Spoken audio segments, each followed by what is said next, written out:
Developing right now on Morning News Now, summertime storms going from light drizzle to an all-out deluge across the Northeast. In New York City, chaos after a sudden downpour slowed the subway commute to a crawl and a climb, with passengers clinging onto railings and gates to avoid the floodwaters. And in Maryland, tragedy, flash flooding, killing a 13-year-old boy swept into a storm drain. And the danger is not over yet. We're tracking the system as it makes its way to the south. Also this morning, art of the deal. President Trump's steep tariffs now set to take effect for most countries that did not make his midnight deadline, with some exceptions. We have made a few deals today that are excellent deals for the country. You know, we're taking in literally trillions of dollars for the country. Also, the president sharing a $200 million home improvement plan for the White House. Plus, the family of one of Jeffrey Epstein's most vocal accusers sending a message to President Trump. We will have the latest from Washington. Morning, good to have you with us on a Friday. I'm Giuffre. Savannah is on assignment. Rain on the East Coast is finally slowing down, and now waterlogged states are starting to clean up after those severe storms slammed the region yesterday. The torrential rain triggered flood alerts for millions from Virginia to Connecticut. At least 15,000 people across the tri-state area still had no power as of early this morning. The worst of the weather hit New York right during the afternoon rush, flooding the city's subway system and causing chaos on the roads. Commuters were caught clinging to subway gates as they tried to avoid the water that was just bursting from the walls. In Queens, traffic came to a standstill. Drivers had to be rescued from several cars and a semi-truck that all got stuck on the Clearview Expressway. Well, in Mount Airy, Maryland, a 13-year-old boy who was playing outside died after a flash flood swept him into a drainage pipe. Our Angie Lastman is tracking the storm. First, NBC News correspondent Aaron McLaughlin is in New York with the latest. Hey there, Joe. Crews worked all night to get the trains back up and running here in the Queens after 3 to 4 inches of rain fell in just 1 hour, flooding the tracks. Elsewhere in Queens, cars and even a semi-truck were submerged. Another driver was seen sitting on top of his submerged vehicle, part of the commuter chaos that was yesterday evening in the New York area. Further south, first responders were conducting water rescues in Maryland. Harrowing video showing them wading through knee-high water, carrying 2 children to safety. This storm was deadly. West of Baltimore, fire officials say a boy died after floodwaters swept him into a storm drain. The nasty weather also causing ground stops, flight delays, and cancellations at airports across the region. And down in Florida, weather forced NASA and SpaceX to postpone that Crew 11 launch to the International Space Station. They called it off just seconds before liftoff. They plan to try again today. Joe. All right, Aaron, thank you. Storms are shifting south this morning. Well, this weekend, looks beautiful for us here in the Northeast. Let's get a check on your Morning News Now weather with meteorologist Angie Lastman. Angie, good morning. Hi, Joe. Good morning, too. You asked and I delivered. You wanted the cooler weather. We're going to start to see that settle in, and even the dry conditions are going to work in to parts of the Northeast here for the whole area by the time we get into the weekend and even later today. You'll notice most of the rain is already out of the picture. It's been still a little bit of a soggy morning for places like Hartford and Boston, those New England areas that have still been dealing with the rain. They won't see that for much longer. A couple of showers a little farther to the south, but again, most of this rain working offshore as that front pulls away to the north. Now, down to the south, you'll notice that it's still kind of draped across the southeast, and that's exactly where we're going to see some showers and thunderstorms ignite as the afternoon goes on. Some of those potentially have heavy downpours with them, and that means that we'll once again be looking at the flooding concern just over parts of the southeast instead here as we get even into the weekend. This is a look at Saturday, still unsettled. Atlanta, Jacksonville, Charleston, that's where we'll see likely some of those showers and thunderstorms, and that extends all the way to Texas as well. One thing to note, I said those heavy downpours will be possible, and we could see anywhere from 1 inch to 3 inches of rain by the time the weekend is over across this region. Specifically today, this is the area we're most concerned for flash flooding. We've got a whole lot of moisture in the atmosphere. We saw that delivered yesterday with all that instability and plenty of moisture to tap into across the Northeast. And this isn't much different. We'll still have that potential to see some really impressive rainfall rates of 2 inches per hour or higher. So if you live in the Asheville, Charlotte, Wilmington, Charleston, Columbia area, you have a good chance of seeing that. But even extending out to Raleigh and Atlanta, as well as Montgomery, the potential for flash flooding is there. Meanwhile, that cold front has offered up a little bit of relief for everybody basically but the Southeast. All that heat that we were seeing for the Great Lakes, the Northeast, even the Ohio Valley, that's long gone. Instead, we're dealing with those heat alerts still in place across the Southeast, but 28 million people included in that. The cooler and more refreshing conditions, they are centered up north. So essentially 70s for Omaha, Minneapolis, Chicago, Cleveland, out to the East Coast as well, Philadelphia, Boston. You're only going to get to 70 degrees today. It's going to feel a whole lot cooler than it should for this time of year, but some welcome relief from the heat and the humidity across that region. Notice as we head into the weekend, still into the 90s across Texas and the Gulf Coast and down through Florida. But everywhere else, really kind of nice, comfortable conditions. We'll start to see the heat build back in by the time we get into the early parts of next week, Joe. But we have some delightful weather on the way for the weekend for folks in the Northeast. So there you go. My gift to you. Focus on that right now. Yes, we are. All right, Angie, thank you so much. You got it. Now, many questions still surround the flash floods last month that killed so many people in Texas's Hill Country, and answers are tough to come by. At an emotional hearing yesterday, people shared heartbreaking stories of loss as state officials tried to hold local emergency management leaders accountable. NBC News correspondent Ryan Chandler was at that meeting. For so many people who lost loved ones here in Kerr County, their grief has turned to anger, demanding answers for why local officials seemingly did not warn early enough to potentially save more lives. The river that we've loved so much killed them. I'm sorry. We climbed into cedar trees, and I had to help my 66-year-old mom. In Kerrville, grief and anger boiling over at a hearing on the response to the catastrophic flooding on July 4th. State officials grilling local leaders, pointing out one top county official was out of town. Everyone was here that day working their ass off, and you were nowhere to be found. While two other key officials admitted they were asleep when the floodwaters began to rapidly rise, including the Kerr County Emergency Coordinator, who said he was sick that week. I was awakened around 5:30 a.m. on July the 4th by my wife, following a call from the City of Kerrville EMC, Jeremy Hughes, requesting that I mobilize. I reported immediately to the sheriff's office. Should he keep his job? Those decisions we've made at the local level. What I can tell you is somebody has to have the authority that's present in the moment to basically call a code red. More than 130 people lost their lives. And you knew a lot of people who died. 27. For Bud Bolton, the loss is still so raw. It's just stories after stories after stories after stories of my friends telling me we lost my son-in-law, we can't find my daughter. Bud's son Ashton told us he found a girl's body, retrieving it in a kayak. That must stick with you. Absolutely. Sticks with me when I close my eyes and lay my head down at night. They say the government response was too little, too late. Nothing was done. Nothing was done. They chose not to do it. Chose not to do it. It all comes back to that right there. Lawmakers have a lot of proposals to sift through to potentially pass legislation that could prevent or mitigate disasters like this in the future. But they have a short window to do so, less than 3 weeks remaining in this special session, with a lot more still on the agenda. In Kerrville, I'm Ryan Chandler. Back to you. All right, Ryan, thank you. The Trump administration has unveiled new sweeping tariffs on dozens of trading partners from around the world. Now, today is President Trump's self-imposed deadline for trade deals. For those nations that didn't make a deal, the president signed an executive order last night that would impose new tariffs ranging anywhere from 10 to 50% beginning next Thursday. That's August 7th. The president also signed a sweeping executive order yesterday, officially locking in agreements that were made with important trading partners, including Japan, the United Kingdom, and the European Union. Also, major renovations are set to soon begin at the White House. Construction on a new 90,000 square foot ballroom will get underway next month. The makeover comes with a price tag of $200 million. NBC News White House correspondent Vaughn Hilliard joins us now from Washington with the latest. Vaughn, good morning. So let's start with that ballroom project right there. It's going to get underway in September. It's the biggest transformation the White House will have seen since the Truman administration. That was more than a century ago. Why now, and why a ballroom?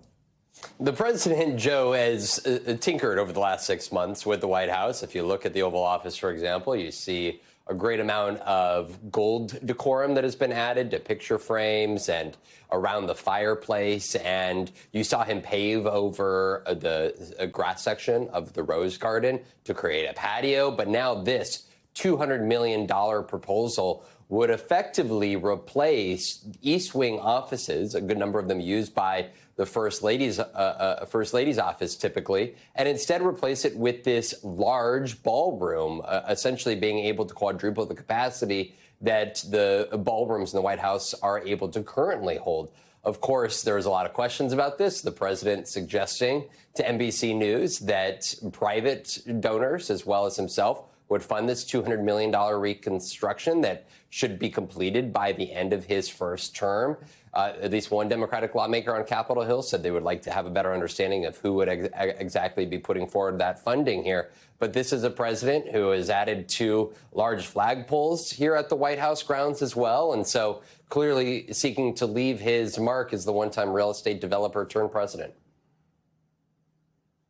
Numbers show the super PAC affiliated with President Trump raised $177 million, in the first half of this year. So who's donating to that, and how significant is this, especially given that he is a term-limited president by the Constitution? Right, Joe, that's accurate, because typically there's new operations that sort of get stood up upon one president of a major party finishing his time in office, and instead it is the current sitting president, a bank account for that super PAC sits at about $200 million, and just $4 million was spent these last 6 months, meaning that they're going to be a major player in not only the midterm elections, but also potentially presidential elections, and that this president clearly has no interest in leaving the political scene, at least in terms of financial influence. In terms of some of those donors, there was the mother of one individual who the president pardoned in April, just 4 weeks after she made a significant donation. There's also a major stakeholder in a firm that has a major stake in TikTok that was the largest donor of $16 million here. And so we have seen often super PACs be used to gain some favorable influence within the White House here. And this, at least at the bare minimum, shows that the president is going to continue to be a major political factor here in the years ahead. Vaughn, let's talk about tariffs. The deadline for imposing them has been a moving target for the administration for months now. So where do things stand now that we've hit that deadline? Right. Today is August 1st, and already 2 different times these major tariffs were delayed. And we should note that there are some delays on others, like China, for example, is at least till now, August 12th. The White House is suggesting they will not raise these, what they're calling reciprocal tariffs on China. But also on Mexico yesterday, the president announcing that the 20% tariff currently on Mexico will remain in place, but it will not go up to the 30% that they initially threatened. At the same time, our neighbors to the north in Canada, the president implementing a 35% tariff today. Over in Switzerland, a 39% tariff. These are, let's be clear, massive tariffs that are being implemented on some countries. The president, though, also yesterday announcing an executive order in which he was formalizing some trade agreements with Japan, South Korea, with the Philippines. These were trade agreements. Some of the details still need to be hashed out. But there's a great many countries that are staring down significant tariffs to get their goods into the United States. And the president opened the door to further negotiations in the weeks ahead here. But there's still a lot of questions about how this exactly will impact the American economy in the months ahead. All right, Vaughn, thank you so much. Let's dig into more on these tariffs with NBC News senior policy reporter Shannon Pettypiece. All right, so we finally have, I guess, some level of clarity, perhaps more than we've had in a few months about this. So what are these tariffs as they stand right now going to mean for America's economy and for the global economy? Well, I mean, I just do want to add a little caveat on there, building on what Vaughn was saying, because we have had so many times where we feel like we're up against the ledge of these tariffs taking effect. They were supposed to take effect in April, then in July. Then we thought the deadline was August 1st. Now it's August 7th. With a caveat that if you get your goods on the water by August 7th, you don't have to pay them until October. So I think there's still some flexibility here, even though, to your point, we do have some more clarity. It's probably going to be a bit of a slow rolling impact that consumers start to see on the economy because, you know, if it's on the water, it doesn't have to pay until a certain point. Businesses have a little bit of flexibility here about whether they can sort of delay, you know, different delay tactics. So I think there's going to be a slow roll, but ultimately we're looking at a tariff rate already that is the highest since the 1930s, which some economists attribute to triggering the Great Depression back then. And so companies now are going to be faced with billions of dollars in added tariff costs if these go into effect, that they're going to figure out whether they are going to absorb those by cutting costs elsewhere or by raising prices for what they charge consumers. For consumers, what is this likely going to mean? Are there certain items that we can pretty much look at and say, these are going to be more expensive? I mean, it's going to be really across the board. Everything that's imported into the U.S. will at least have a base tariff of 10% under this current tariff policy. Some countries, it's going to be as high as 40%. So everything from iPhones, electronics, clothing, food and agriculture goods, coffee, vanilla from Madagascar, everything you can imagine being imported in this country. And so many of those things either can't be produced here because we don't have the agricultural capacity to do that, or it could take years to bring production here. So in the meantime, we're already seeing prices increase as a result of the existing tariffs, and companies say there's going to just be no way to avoid increasing prices going forward. What are we seeing in global markets right now and also just the U.S. futures here? Yeah, the market's down a little bit. You know, not a huge move. I think so much of this has sort of been built in and anticipated here, and there's a lot of other aspects sort of bolstering the market, like a lot of strong earnings coming out of technology right now, but we are seeing markets down as a reaction to this. We're expecting the jobs report this morning. When it comes to tariffs, what type of impact do we expect tariffs to have on the jobs market? Maybe not this report this morning, but in the near future. Yeah, so if companies now have to pay millions of dollars more to import their goods, that cost has to go somewhere.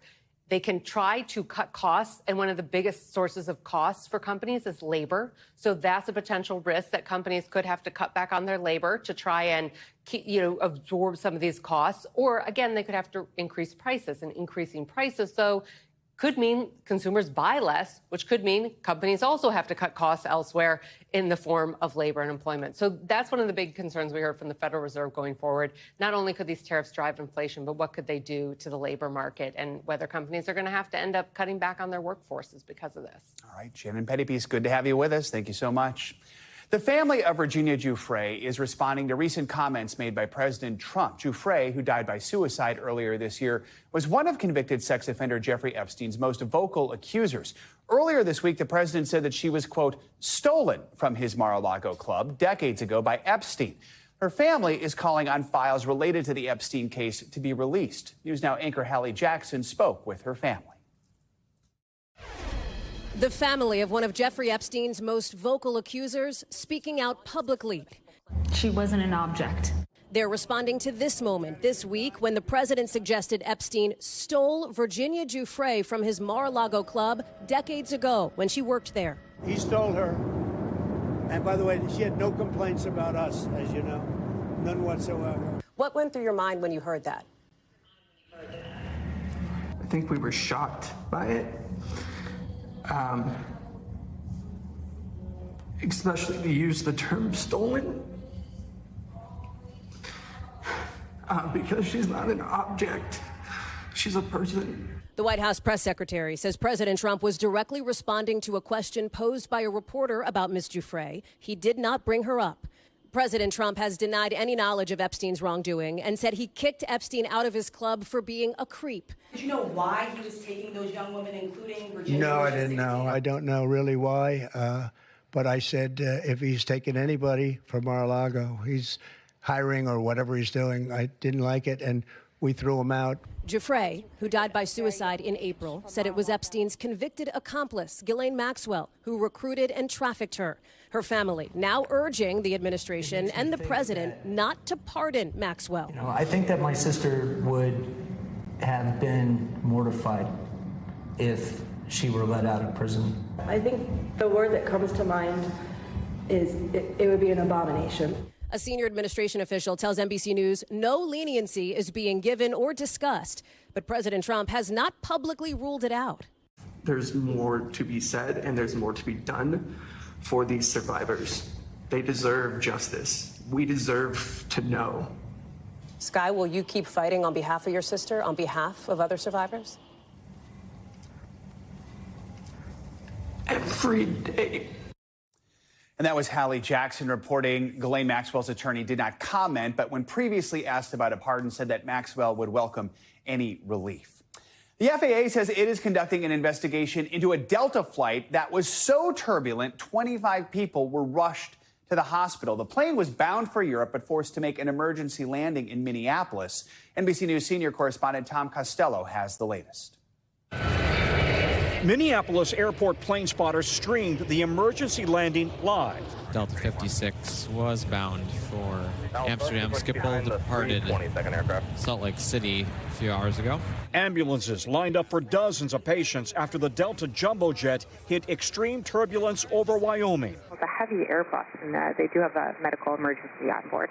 Photos showed the aftermath: food, bottles, backpacks, and service cards. 25 passengers and crew members taken to area hospitals. Leanne Nash, on board with her husband, says everything went flying. Literally without absolutely any warning, we hit what, appears to be like a brick wall. We really thought that this was going to tear the plane apart. And so for a brief moment, we thought we were going to die. In a statement, Delta says all 7 crew members who were taken to area hospitals were treated and released. Aviation experts say summer heat can supercharge violent clear air turbulence. Flights over mountain ranges can be especially vulnerable. If you imagine the airflow over this wing experiencing a sudden updraft, this wing will be pushed up violently and instantaneously, and the airplane will tilt to the left. Invisible to radar, pilots rely on fellow pilots' radio reports to avoid it, as we saw at the American Airlines Command Center. When you get into bad turbulence, what are your options? Either rise above it or dip under it. Most of the time, when you're in it, you have to ride through it. 5,000 cases each year, with flight attendants suffering 78% of the injuries. Climate researchers and many aviation experts believe climate change has led to more severe turbulence. It's a good reminder to always wear your seatbelt when you are on a plane. Back to you. All right, Tom, thank you. We are learning new details about the arrest of a suspect accused of killing a couple who were out hiking with their daughters in Arkansas last weekend. Police say a 28-year-old elementary school teacher admitted to the crime. Police arrested him Wednesday while he was getting a haircut. NBC News correspondent Sam Brock spoke to the mother of one of the suspect's former students and has this report. Arkansas State Police say around 5 p.m. Wednesday evening, a multi-day manhunt ended when they found the person they were looking for in a barber shop about a half-hour's drive from where this double murder was committed. Police say that the suspect admitted to committing those murders when presented with DNA evidence, but the questions about his background are only beginning. Police say the man responsible for a brutal double murder in Arkansas is an elementary school teacher.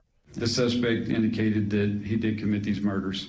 After a sweeping 5-day manhunt, Andrew James McGann was captured at a barber shop where the stylist said he declined to sign in.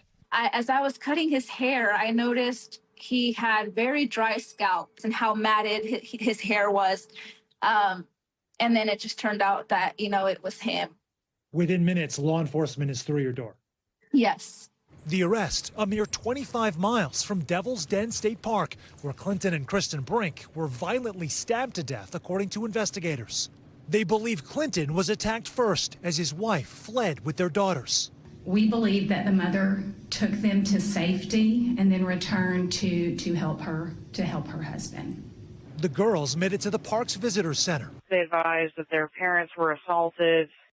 Police say there's no known connection between the family and McGann. Both had recently moved to the area, McGann for a teaching job. He broke down crying and told me that he had seen some things in class that made him really uncomfortable. But that Sierra Markham says McGann was her son Jax's 4th grade teacher in Texas. Here he is in the yearbook. It was the first of 4 teaching stops he would make in 4 years.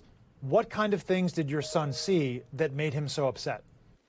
So he told me that him and several classmates had noticed Mr. McGahn paying extra attention to certain girls in class. When it was recess, he would keep certain girls back for just like one-on-one in the classroom. And when they would come back from recess, he would have the little girl on his lap.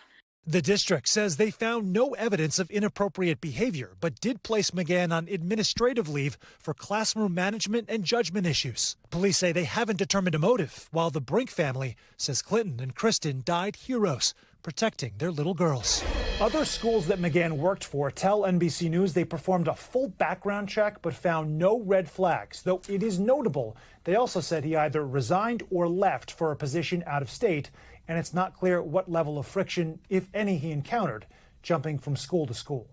Sam Brock, NBC News. Back to you. Much more to come here on Morning News Now. Later this hour, sharing his struggle. Justin Timberlake opening up about living with Lyme disease. His message to fans about his diagnosis, plus the warning about an uptick in cases across the country. Up first, new this morning, 2 U.S. officials visiting war-torn Gaza for a first-hand look at the growing humanitarian crisis there. The latest next. Stay with us. We are back with the latest in Ukraine. Russia's deadly 7-hour drone assault on Kyiv overnight is the latest evidence the country will not agree to President Trump's demands to end the war.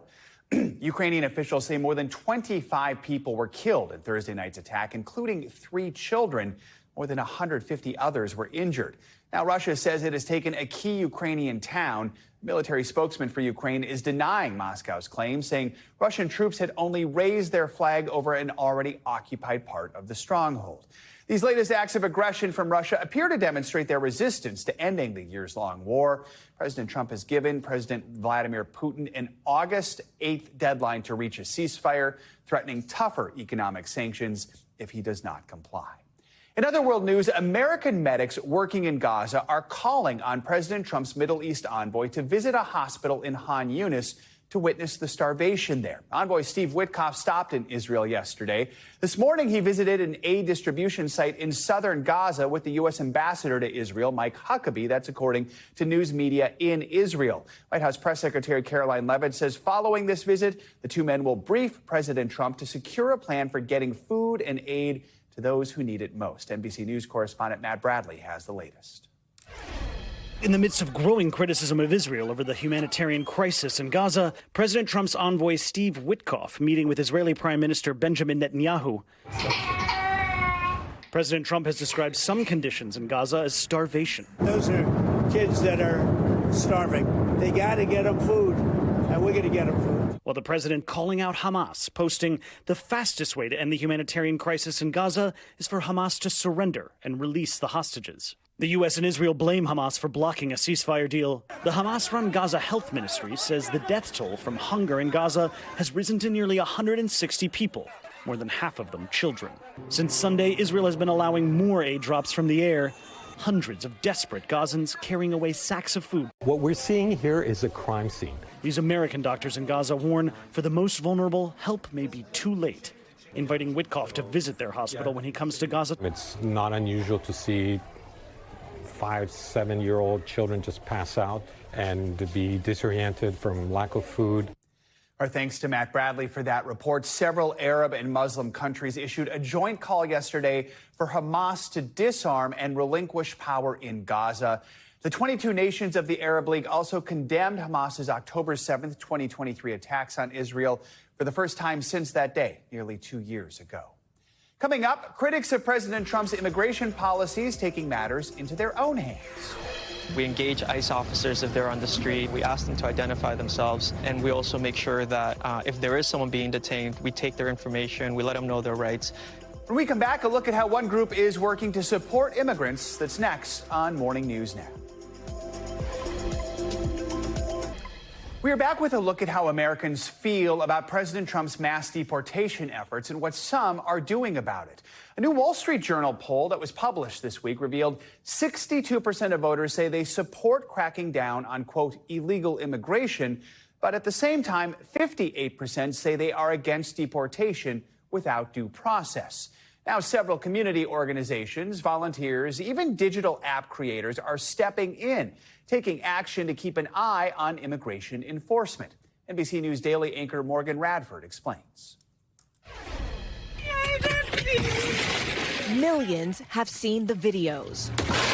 More than 56,000 migrants arrested and detained since February.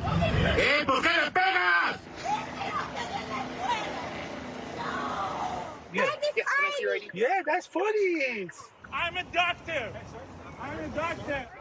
Nearly half of them without criminal convictions or pending criminal charges. Hi, are you a federal agent? Here in the town of Waltham, just outside of Boston, groups like these say they're fighting back. People often use the word resistance. Is this what the resistance looks like? Hell yeah. Founded in February, Fuerzas volunteers go on near daily patrols.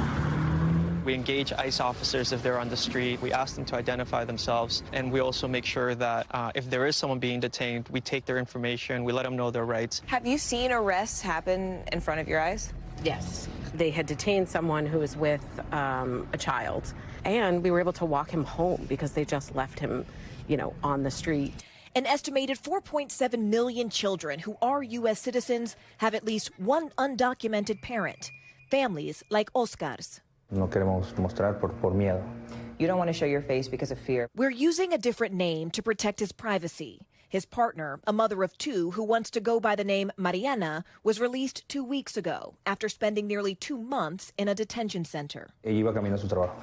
She was just walking to work. Solo estaba caminando a su trabajo. A su trabajo. Y la pusieron en el carro. En el carro. So men just came, while she's on her way to work, they take her and they just put her in a car. Sí. Mariana was supposed to be here for this interview, but today she's in the hospital because of what Oscar says she experienced in detention. Fiebre, dolor de barriga, debilidad. She's got fever, she's got stomach pain, she's weak right now. ¿Qué tal las hijas? How are her daughters? Bueno, para ella fue muy difícil. La niña grande nos cayó en depresión. The older daughter immediately became depressed, wasn't able to sleep, but the younger daughter has autism and was reliant on her mother's support.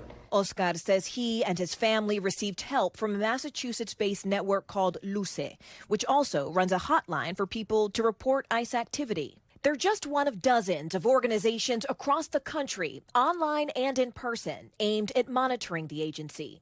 Like California-based People Over Papers, an online platform where volunteers can submit video or photos of suspected ICE sightings. Where we're at right now is well past the 13 million users since we've started this operation. We have people that log on every single day that do not leave their home without first opening our map. The Trump administration has called for the Justice Department to investigate a similar app called ICE Block, which allows users to see real-time reports of ICE activity. What do you say to administration officials who say that apps that identify ICE agents or ICE locations are actually causing those agents harm? It's been pretty well established that those people have the right to the First Amendment. We still think it's important for people to step up and support in whatever ways they feel is necessary. We asked the Department of Justice about ICE Block, People Over Papers, and Fuerza, which all operate in different ways. And the department said it will not tolerate the use of apps that allow illegal aliens to evade capture and disclose the location of our law enforcement. Any threats to the safety of federal agents will be taken with the utmost seriousness and thoroughly investigated. We also heard from the White House, which responded in part saying, quote, ICE officers are facing an 830% increase in assaults. Apps that encourage the doxing of ICE agents only feed into this dangerous trend. They also added anyone who uses these apps to commit crimes will be held accountable to the fullest extent of the law. I do want to be clear that none of the groups that we profiled publicize the personal information of federal officers. Back to you. All right, Morgan. Coming up, a brewing battle between a coffee juggernaut and a new competitor. How an overseas brand is grinding it out for a taste of Starbucks success.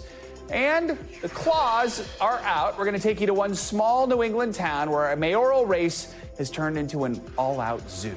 Stay with us. You are watching Morning News Meow.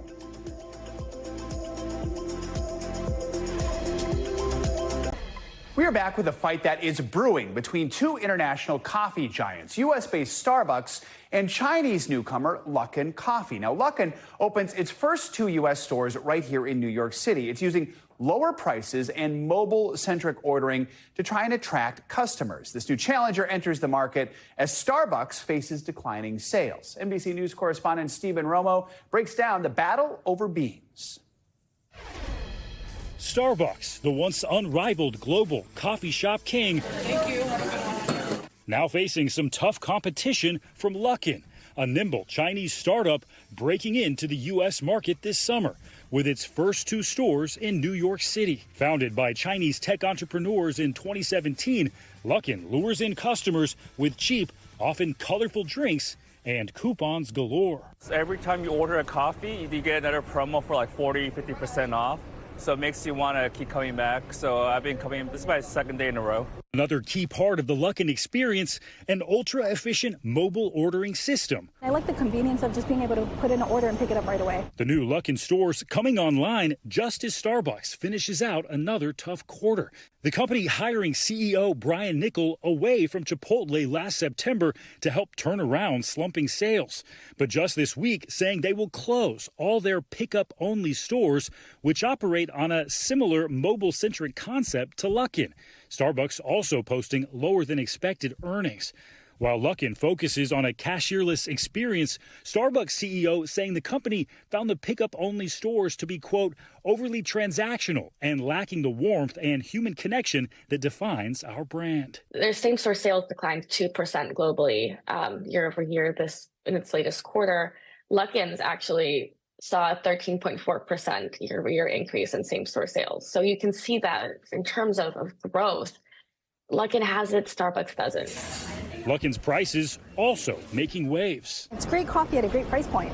It's good. It's very affordable, quick. It's really cheaper than, compared to the other coffee shop. Back in China, those price points helping Luckin gain traction. Starbucks was largely credited with popularizing U.S. coffeehouse culture over the last 2 decades, opening 7,700 stores in China.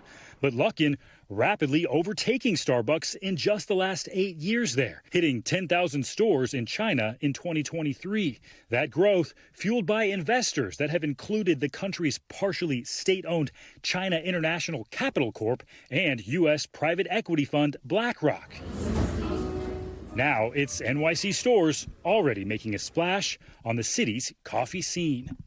Something I found interesting about these two Luckin stores here in New York City, they're not labeled stores 1 and 2. They're labeled stores 00001 and 00002. Just maybe a glimpse at the future they're planning for expansion in the United States. I think you're onto something there, Stephen Romo. Thank you. Staying with business news, let's get a fresh look at some big tech earnings over on Wall Street. CNBC's Bertha Coombs joins us with that and some other dollar sign headlines. Bertha, good morning.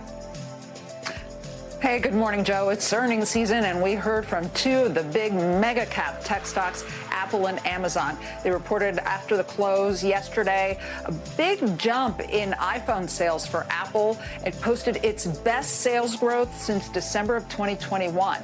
Amazon also beat Wall Street's expectations for the quarter, but the stock moved lower on a downbeat earnings forecast. Meantime, design software firm Figma made its debut on the New York Stock Exchange on Thursday, closing at $116. It priced its shares at just $33 for the IPO. That amounts to a 250% increase on day one. We haven't seen that in years on Wall Street. That big opening pop is the latest indication that the tech IPO market seems to have reopened for good here following what has been a pretty slow start that began in early 2022. So far this year, we've seen online bank Chime, stablecoin issuer Circle, and AI infrastructure provider CoreWeave all hit the markets and seen some pretty nice gains. The Vatican, meantime, just signed an agreement to develop a solar farm in Italy that would make it the world's first carbon-neutral state.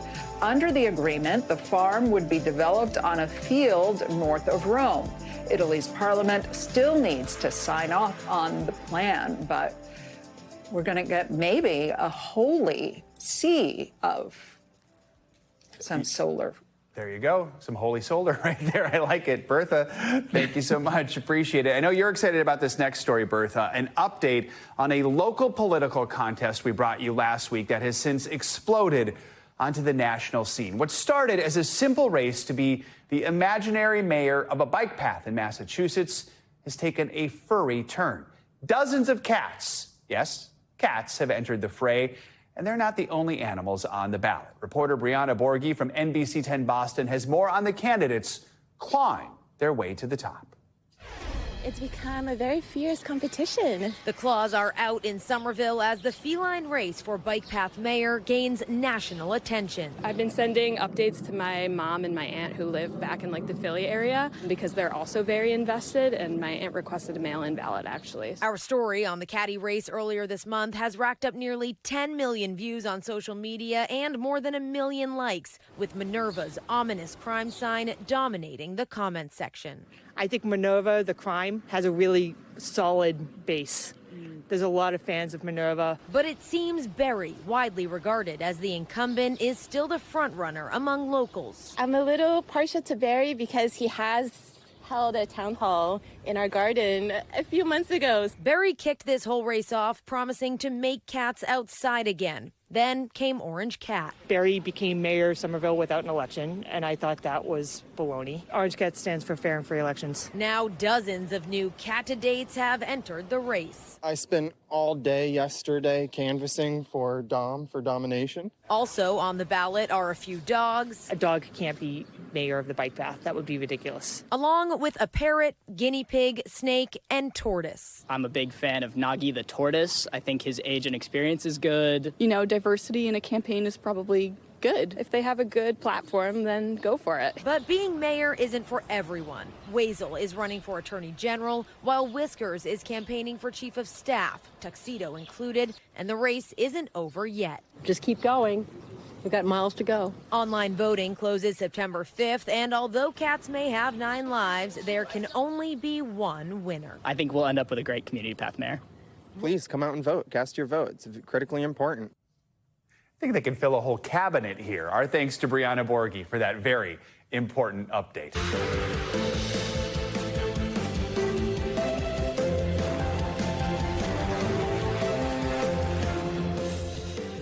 Good Friday morning. I'm Joe Fryer. Savannah is on assignment. Right now on Morning News Now, downpour. Millions up and down the East Coast, including right here in New York.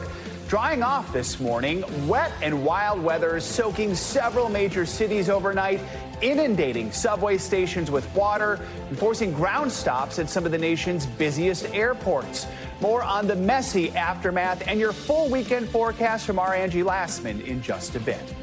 Also this morning, President Trump ramping up his global trade tirade ahead of today's tariff deadline. The White House announcing sweeping new levies on nearly all of America's trading partners overnight.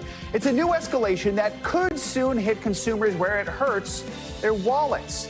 It all comes as the family of one of Jeffrey Epstein's most outspoken accusers speaks out on a controversy that is rattling Washington.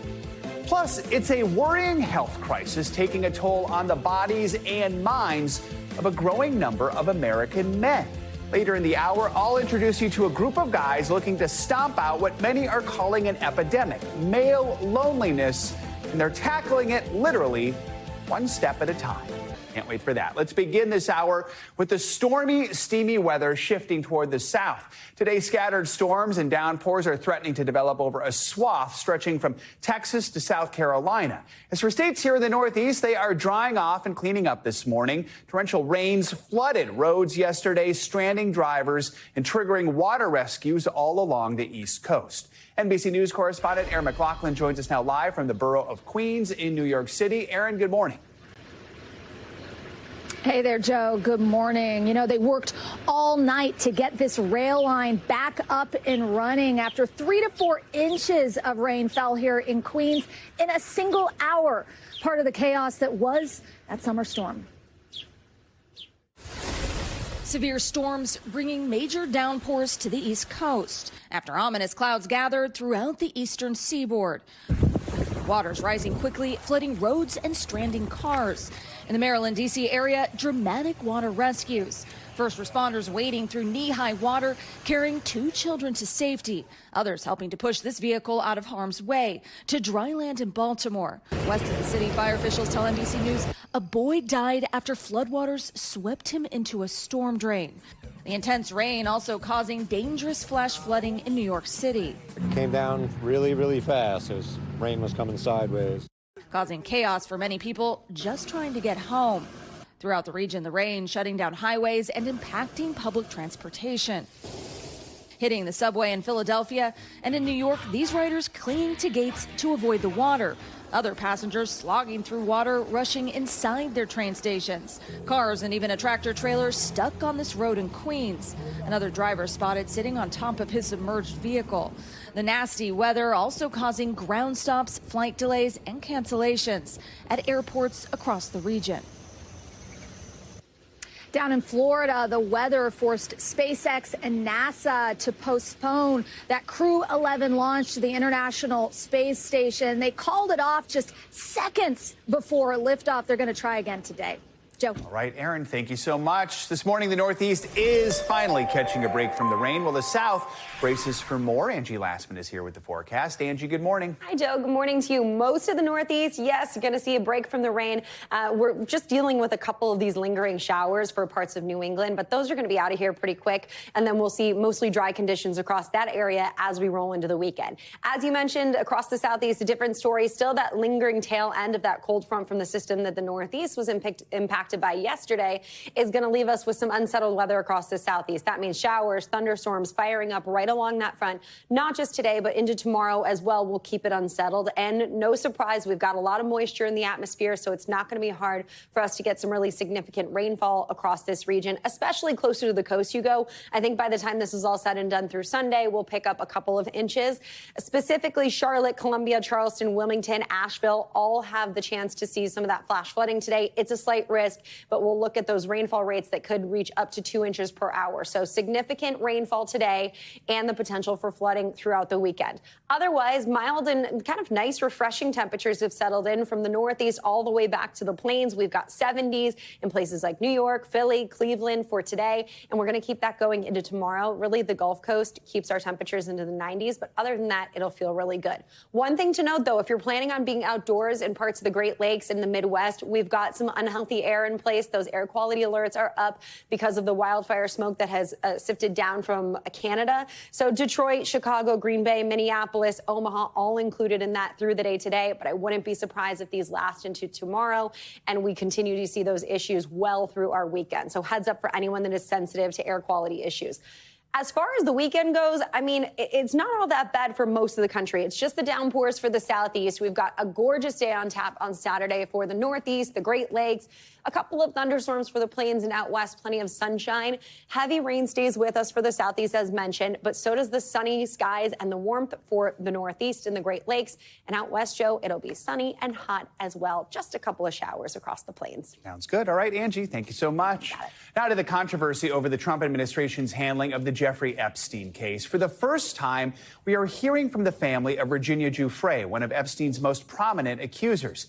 NBC News Now anchor Hallie Jackson spoke with Giuffre's family. They say she told them she supported the release of the Epstein files before her death by suicide earlier this year. Hey there, the family of Virginia Giuffre in our interview tells us their late sister would have wanted the Epstein case files released in the fight, they say, for transparency and justice. President Trump this morning facing new questions about Jeffrey Epstein and one of the convicted sex offender's most vocal accusers, Virginia Giuffre, who worked at Mar-a-Lago decades ago while in high school. The president said this week Epstein stole her away. Did you know why he was taking those young women, including Virginia? No, I didn't know. But I said, if he's taking anybody from Mar-a-Lago, he's hiring or whatever he's doing. I didn't like it, and we threw him out. Now, the family of Giuffre, who died by suicide in April, is speaking publicly. It does make us question how much did he know? And responding to This Moment Tuesday on Air Force One, as the president referenced Epstein and Giuffre. He stole her. And by the way, she had no complaints about us, as you know. None whatsoever. What went through your mind when you heard that? I think we were shocked by it. Especially to use the term stolen. Because she's not an object. She's a person. She's a mom. She's a sister. The White House press secretary says the president was directly responding to a question posed by a reporter about Ms. Giuffre. He did not bring her up. President Trump has denied any knowledge of Epstein's wrongdoing as he's come under scrutiny for his administration's handling of the Epstein case, with a chorus of calls from some supporters to release more information, a move her family says Giuffre supported. One of our very, very last conversations on FaceTime, she had a little bit of hope in her because it was said that the files were going to be released. Giuffre said it was Epstein's convicted accomplice, Ghislaine Maxwell, who recruited and trafficked her. The family now urging President Trump not to pardon Maxwell, something her attorney has publicly floated. It would be an abomination. Our sister always told us that Maxwell was even worse than Epstein. While President Trump has not publicly ruled out a pardon, a senior administration official told NBC News no leniency is being given or discussed. Maxwell's attorney did not respond to our request for comment. Back to you. All right, Hallie, thank you. President Trump's sweeping tariffs for almost every U.S. trading partner are now going into effect next week on August 7th. They were originally set to go into effect today. The higher import duties are threatening to upend the global economy and could mean higher costs for consumers on a wide range of products. NBC News senior White House correspondent Garrett Hake spoke with President Trump about the tariffs last night and joins us now with the latest. Garrett, good morning. This for months. President Trump first threatened these so-called reciprocal tariffs all the way back in April, then said he was open to negotiating deals to avoid them.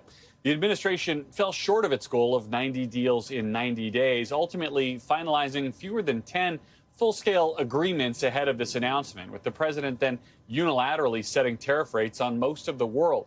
But in an interview last night, he told me he was very pleased with this process and thought altogether it went smoothly. And he said, critically, he's still open to entertaining offers from countries that want to talk trade. President Trump making good on his threat to impose what he's called reciprocal tariffs on nearly every nation, with the White House announcing sweeping import tax rates ranging from 10 to 50%, set to take effect in 7 days. In a phone interview overnight, the president noting the more than $26 billion in tariff revenue the Treasury Department reported last month, and predicting, quote, "We will be taking in hundreds of billions of dollars and very quickly."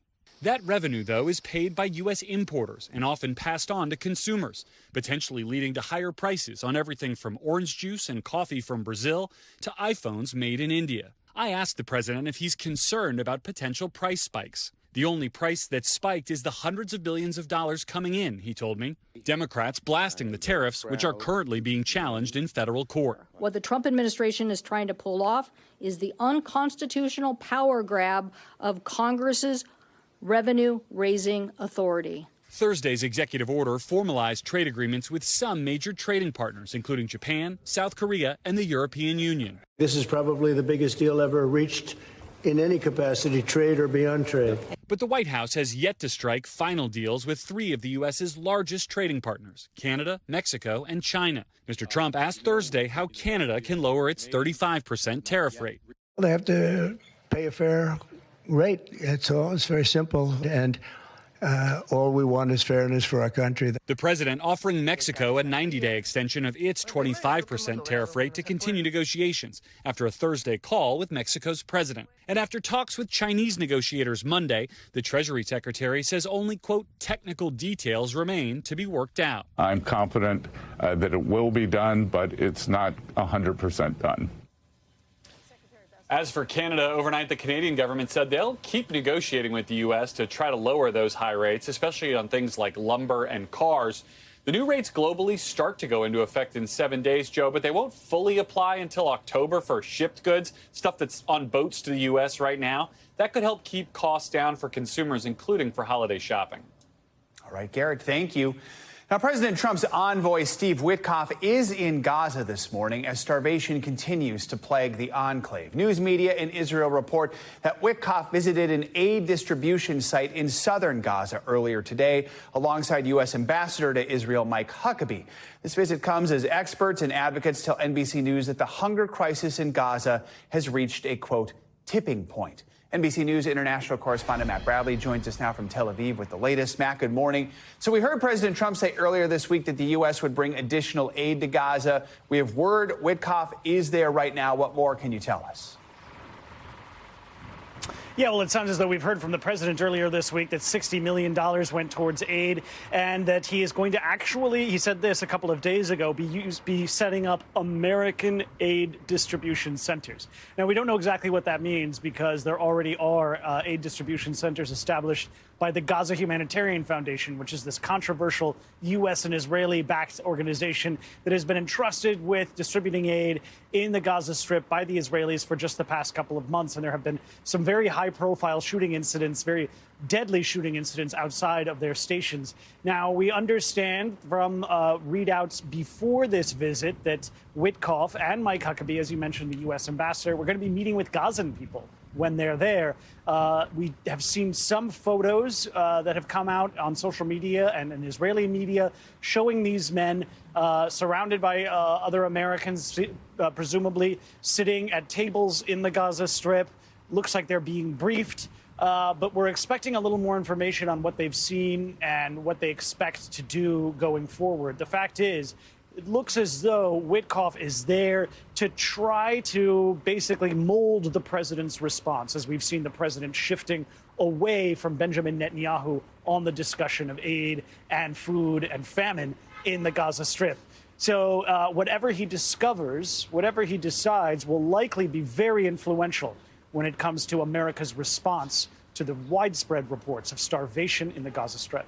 And Matt, yesterday we did see Witkoff meet with Netanyahu. Israel, of course, is facing this growing international outrage over the humanitarian crisis in Gaza. How have relations between Israel and the U.S. shifted this week, especially after President Trump made those comments about starvation? Yeah, I mean, it's remarkable, isn't it, Joe? I mean, we saw just a couple of weeks ago, these two men were so close, Netanyahu and Trump. This was after President Trump had taken a substantial political risk to join Netanyahu in his war against Iran by bombing those nuclear sites. These guys were so close together, and now the president has kind of stepped away from Netanyahu in a public fashion. This in a way that, you know, Netanyahu was very, very clear that famine in the Gaza Strip is a lie and that any hardship that he's been seeing or that we've all been seeing with our own eyes in these pictures, that this is the fault of Hamas. Now, the president just earlier this week said that you can't fake that and that it looks as though there is famine in the Gaza Strip. So it is a remarkable shift and one that will definitely set the tone for this relationship going forward. All right, Matt Bradley in Tel Aviv. Matt, thank you. Back here in the U.S., we are learning more about the severe turbulence that forced a Delta flight to make an emergency landing on Wednesday, sending 25 people to the hospital. NBC News correspondent Jesse Kirsch has the latest on this for us. Jesse, good morning.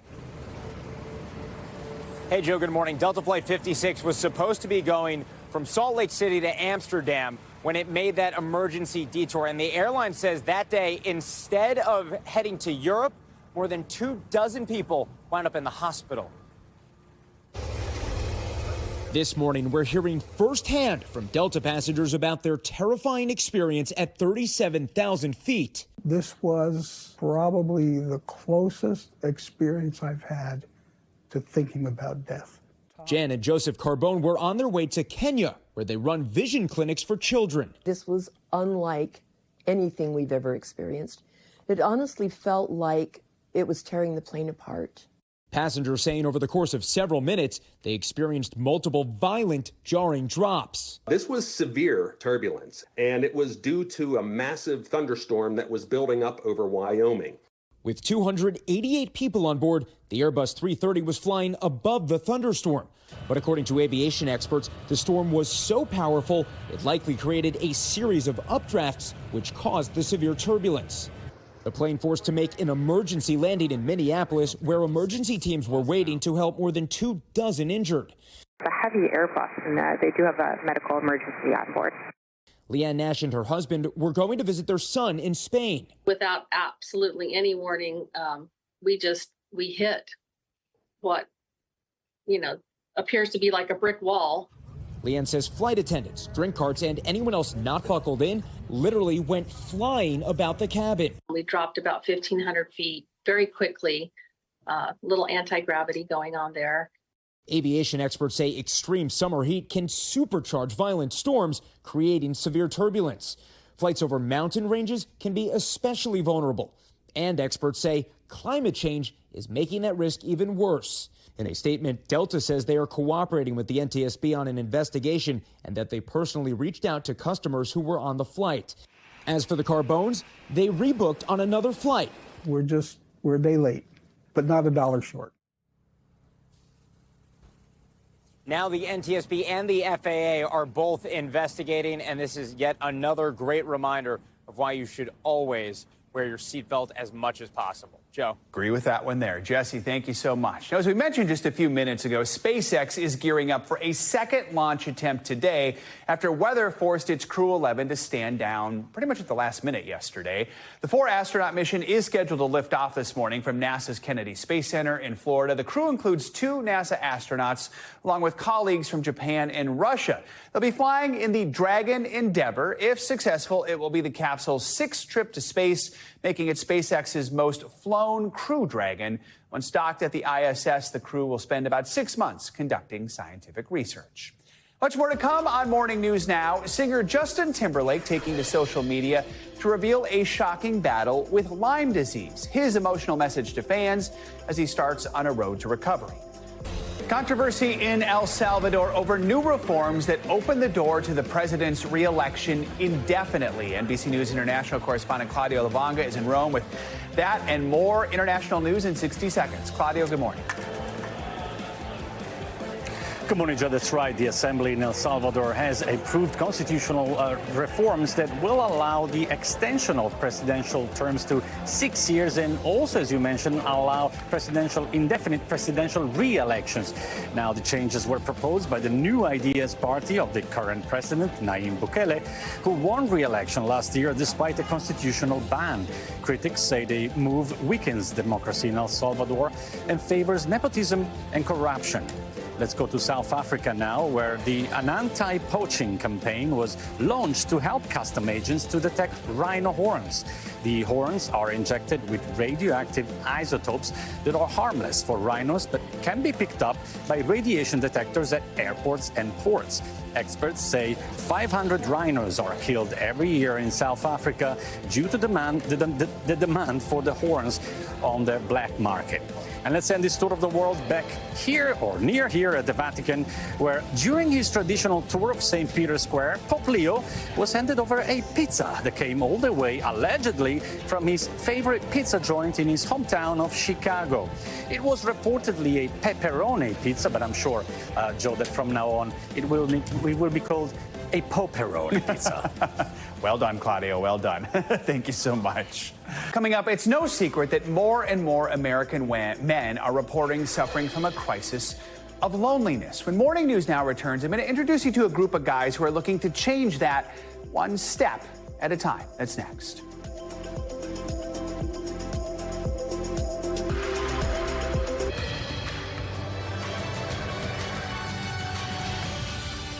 We're back now with a closer look at what's making news in the world of politics this morning, starting with President Trump's latest plan to revamp the White House by building what he is calling a world-class ballroom. NBC News Capitol Hill correspondent Melanie Zanona joins us with that and some other political headlines. Mel, good morning. Yeah, good morning, Joe. Donald Trump remade the presidency, and now he's remaking the White House. Trump is planning to build a brand new 90,000 square foot ballroom in the East Wing. And the project, which is set to begin in September, will be the biggest transformation of the White House complex since Harry Truman's day. The price tag is estimated to come in around $200 million, but Trump did tell NBC News in an interview that he planned to pay for it himself, calling it his, quote, gift to the country.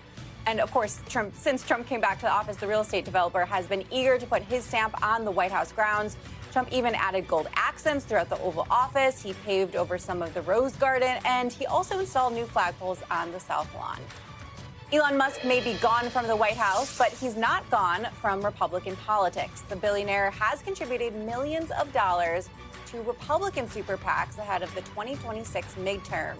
That includes $5 million each to the Senate Leadership Fund and the Congressional Leadership Fund, both of those associated with GOP leadership in Congress, as well as $5 million to MAGA Inc., Trump's super PAC.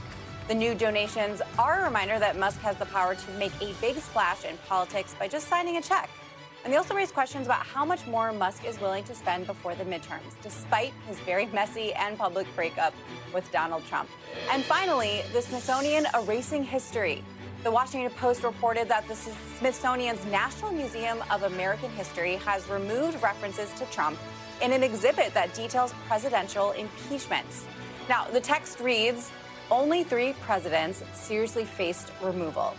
A spokesperson for the museum confirmed the removal, but framed the move as indefinite and noted it was a temporary label that had been affixed to the exhibit in 2021, referencing Trump's impeachments.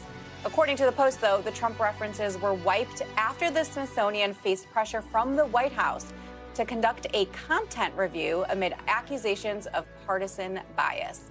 And that's what's making news in politics today, Joe. All right, Mel, thanks so much. This morning, we are taking a closer look at a growing crisis in America, loneliness and social isolation. For many, it's getting harder and harder to make connections, especially for men. That can harm more than their mental health. It impacts their physical health, too. I recently spent some time with one group that's trying to make connecting easier, literally, one step at a time. I feel like all of the best people I've met in my adult life have been here in New York. The name of this group strolling through Central Park is quite fitting. Walking, talking, men. I'm trying to get better at finding time for myself. Twice a week, that's exactly what they do, candidly chatting about their lives. They're getting the kind of connection that they need and that they haven't had in their life. It used to make me uncomfortable To be around other men. trying to be a friend. Trying to be a I friend. wasn't sure how to do it. Mark Green co-founded the group last year, finding no shortage of interest. We have huge numbers of social isolation for men, for everyone, but for men specifically. Show of hands, before this, who here was feeling lonely? It's not easy to admit, but they're far from alone. One study finds just 27% of men have at least 6 close friends. 15% report having no close friends. I had thought I had a lot of friends, and I did, but when I really looked at the connections I had with them, I realized that something was missing a little bit. In 2023, the Surgeon General issued an advisory about loneliness, saying it increased the risk of premature death by 26%, on par with smoking 15 cigarettes a day. If I have a busy day, I never have a problem with loneliness. Matt Ritter and Aaron Carroll created a podcast, Man of the Year, to address the issue. In high school, you learned sex ed, but you never learned friend ed. Especially for men, we need tools. They tell men, find your third place. Not home, not work, but someplace you can find guys with similar interests. And when you make that connection, plan something. People are afraid, oh, if I text Jim, Jim's not going to like it. Trust us, he's waiting for you to text him. Their advice, TCS. Text weekly, call monthly, see each other quarterly. These walking, talking men have learned the benefits of face-to-face meetups. I got a little bit of exercise for my body and for my brain and my heart, too. It's only been a few months, but is it fair to call this life-changing? Yes, it's changed my life. I think the thing that I want to communicate to men is that anyone can do this. Just walk the walk and talk the talk. And I'm excited to have Mark Green himself in studio with me this morning to talk further about this, because we had such a great conversation about this, and there's so much more I know that we can cover. You've been doing this about 8 or 9 months now. You posted something on Reddit, and what was the response like when you did that? What was interesting is a number of men emailed me and they said, oh, I already know what this is. I already get this. I understand why I need this. And in some situations, it was the wives who saw it, who sent it to their husbands or their significant others and said, you should look into this, right? Yeah, absolutely, because they've already been in conversation about this issue, right? Like you don't have enough friends, you need to develop that part of your life, and men already know it. We showed some research there, but I want to add some more research there about feelings of loneliness spanning generations. More than half of Gen Z, millennials, and Gen X experience loneliness. Almost half of baby boomers do. I know you're familiar with some of the research, but talk about what seems to make it harder for men to make connections with each other. Well, there's a researcher here at NYU named Niobe Way who wrote a book called Deep Secrets. And basically, she discovered that the cultural messages to boys and men are basically that as we get older, we shouldn't need close friendship. We shouldn't be so emotionally expressive. We should be tough and not ask for help. If we're going to talk to other boys and men, we should talk about, cards or sports, nothing deep. And the end result of all of that is that we disengage from our friendships. Her research shows that by late adolescence, boys are letting go of those close friendships, which earlier they said they would go crazy without. And oftentimes men are told to be competitive, which is at odds with being a good friend, right? Exactly. You can't do a hyper-competitive version of masculinity and still form the kind of close friendships that we need. It kind of makes sense, and we talked about this. I sort of experienced this a couple of years ago. You hit middle age, and sort of your friendships from your younger years, you're just not as close with them, whether it's because you're in your relationships or you have kids. And as you get older, it's harder to make new friends. But younger people, we're seeing this too. There was a recent Gallup poll that showed 25% of men ages 15 to 34 said they felt lonely a lot, compared with only 18% of women in the same age group. You're hearing from younger men, right? We are. And the interesting thing about our walks is that they really break a lot of rules of what's normal for us. And one of the things that's happening is I'm in conversation on these walks with men who are in their late 20s, their mid 30s, and we don't often get to speak across generations in that way. But for me, what I'm finding out is that men, no matter what their age is, are still finding benefits in being able to share what's going on for them. You don't talk about politics. That's one important rule. Talk about why that is. Well, there's enough places to have those conversations. And also, I think politics often can be divisive, intentionally divisive. You get people motivated to engage politically by picking a conflict for them and trying to get them to buy into it. But for men, what we're discovering on our walks is that when we stay more focused on what's going on for us in our lives, in our relationships, we get a huge benefit from that, and politics isn't very conducive to those conversations. One of the men we spoke to in the piece there, Jonathan Jacobs, he started a chapter in L.A. earlier this year. He's had more than 100 people show up overall. Yeah. Real quick, we only have a few seconds here. You're hearing from people all over the country, right? Absolutely, especially once the story ran on NBC last night. It's sort of a if you build it, they will come moment. And when men hear about this, we're hearing we've got signups now from Georgia, Wisconsin, Michigan, all over the country. I feel like you're going to be hearing from a lot of folks. You're going to be helping them do a lot of good. Mark Green, appreciate you having this candid conversation with us. It's an important one. Huge pleasure to be here. All right. Coming up, a critical jobs report out just this morning. After the break, we're digging into new numbers from July and the role they could play in the Federal Reserve's stance on interest rates in the coming months. Stay with us. That's up next.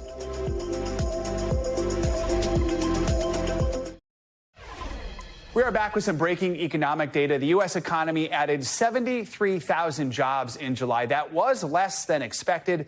The unemployment rate came in at 4.2%. Investopedia's editor-in-chief, Caleb Silver, here to talk more about the numbers and what they mean to you. So just walk us through what we're seeing and what they say about our economy right now. Yeah, well, that was less than expected. We were expecting around 100,000 jobs. Given the past few months, we've had really strong job growth, we thought, but we have massive revisions for May and June, down 275,000 jobs. Those job numbers back in May and June that we thought were so strong, way overstated.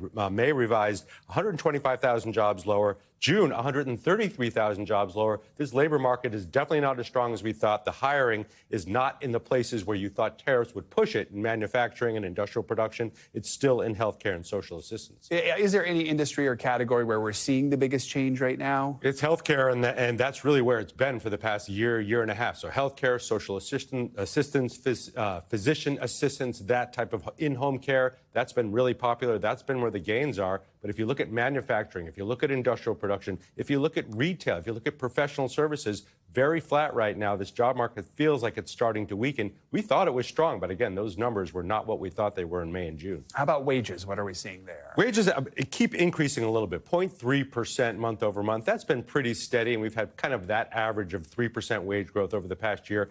kind of beating inflation a little bit. So if you have a job, hopefully you're beating inflation with your wages. But in general, we're seeing this kind of weakness. And if you're hearing from the biggest companies out there, the Microsofts of the world and others, they're starting to lay people off. They're paying at the very high end for talent, but in the middle there, they're starting to have some smaller layoffs that could build up over time. And we're hearing, of course, about so many entry-level jobs that aren't getting filled right now, in part because of AI. That was an issue we talked about yesterday. We've also been talking this week about the Federal Reserve, Jerome Powell. They did not change rates this week as expected. This type of jobs report, how do you think the Fed looks at this when it figures out what to do the rest of the year? Yeah, the one thing that Fed Chair Powell and the Federal Reserve in general has been feeling good about was the strength of the labor market. Now, unemployment rate of 4.2%, that's not sky high by any means, but it's creeping higher. Less people applying for jobs. That's the immigration thing. The less immigration, less people applying for jobs and more people out of work. But now the Fed, if I think they saw this jobs report before they made that decision, might have been more inclined to cut rates. The next Fed meeting, of course, 47 days, 7 hours and 3 minutes. There'll probably be maybe a quarter point cut, but if not then, definitely October and probably December because the labor market's weakening and we're getting creeping inflation. So bigger picture, we have this jobs report now. We do have a little bit of a clear picture of where things are going with tariffs, with these deadlines sort of being set. So what does that say for the everyday consumer?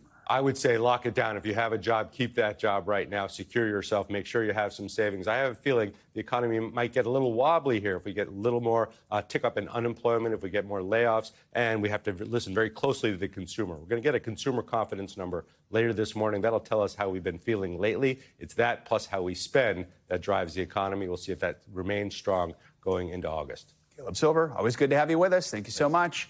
Let's keep the conversation going with more money news this morning. IKEA is teaming up with Best Buy for some new showrooms here in the U.S. CNBC's Bertha Coombs joins us with that and some other Wall Street headlines. Bertha, good morning. Hey, Joe. IKEA says it's going to bring 1,000 square feet of footprints of its kitchens and laundry rooms to some Best Buy stores. IKEA says it marks the first time that its products have ever been accessible through another U.S. retailer. The partnership will start this fall in 10 stores in Florida and Texas. I don't think it's going to include the Swedish meatballs, though.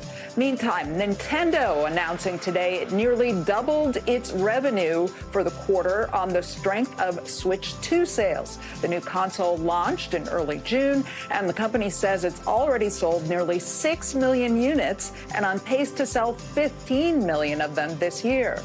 And Uber Eats is adding AI to menus, food picks, and reviews.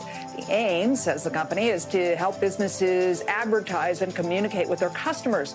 And the AI tools can generate descriptions for menu items. I suppose they could prescribe menu items as well, and summarize customer reviews to quickly provide feedback. There's also going to be a live chat tool and payments for user-submitted photos. So if you're one of those people who always takes that little shot, you might be able to get that. There you go. All right. There's people who like to take pictures of their food and post it, so good for them. This gives them a whole new way to do it. Thank you so much, Bertha.